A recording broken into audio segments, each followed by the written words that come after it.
This web clip describes a study that investigates the development of inhibitory control using an oculomotor task called the Antisaccade Task. My name is Beatriz Luna. I am the Staunton Professor of Psychiatry and Pediatrics at the University of Pittsburgh. The Antisaccade Task is a task that has been widely used in non-human primate studies as well as human neuroimaging studies to understand the neural basis of inhibitory control. We have been using this task to characterize the brain function that underlies improvements in performance from childhood through adolescence into young adulthood. The task proceeds in the following manner. Subjects are asked to fixate a central target and are told that a peripheral target will appear somewhere in the horizontal meridian, but they do not know where. The instruction is very simple: to not look at the light and to look at its opposite location. The correct response would be to move the eyes to the opposite location.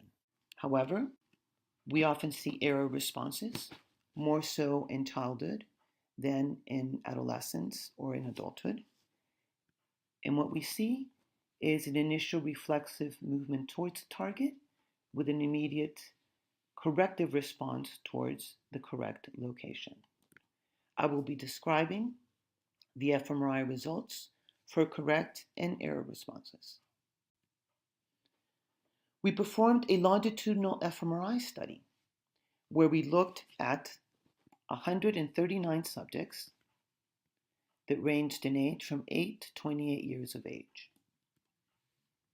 Subjects came for their first testing, and many of the subjects returned for multiple visits, all the way up to 6 visits. We selected regions of interest that underlied motor control, including the frontal and supplementary eye fields, as well as the pre-supplementary motor area and the intraparietal sulcus and putamen. We also looked at the executive system by selecting dorsolateral and ventrolateral prefrontal cortex. Finally, we also looked at dorsal anterior cingulate cortex, a region known to underlie performance monitoring and error detection. We used the gamma function to understand the percent signal change, and we used Neuroscience so that we could identify every specific region of interest. Given that this is a longitudinal design, we used hierarchical linear modeling to test model shapes, to estimate individual trajectories, and to test for intercept and slope variability. This study was published recently in the Journal for Neuroscience. Here I'm showing you performance inside the fMRI scanner. On the horizontal axis, I'm showing you age progressing towards the right. And on the y-axis, I'm showing percent errors with fewer errors being represented in the bottom. What we found was a dramatic improvement in antisaccade performance that expanded from childhood all the way through adolescence into young adulthood. This is a finding that has been found in many of our studies, but also of those of many other laboratories.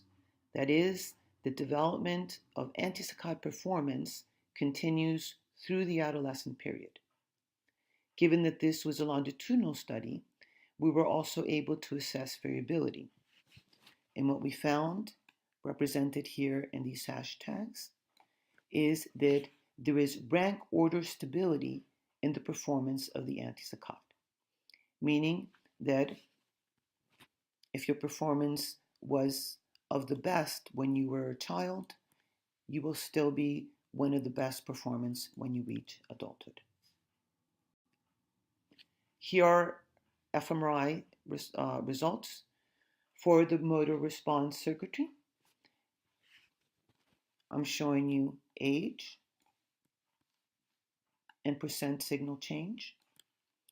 What we found was that there were no associations between age and the mean percent signal change across age. However, when we looked at variability, we found that there were significant changes with age.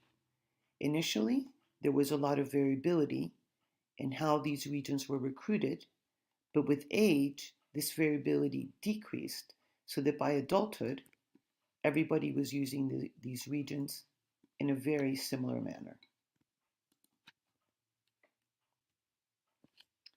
Next, we looked at executive control regions in the prefrontal cortex, an area that is known to be core to planned responses, including inhibitory control. Here we found a very significant association with age, where we found that with age there was a decrease in the need to recruit this region, which was significant up until adolescence. Subsequent to adolescence, there were no developmental differences. We interpret the decrease in the recruitment of prefrontal cortex reflecting a decrease in the effort to perform this task. When we looked at variability, we found rank order stability throughout all prefrontal regions, meaning that if an individual relied on this region to a high degree when they were young, they would still be at the top of their group in adulthood in relying on prefrontal regions. Finally, we looked at age-related changes in the recruitment of dorsal anterior cingulate cortex.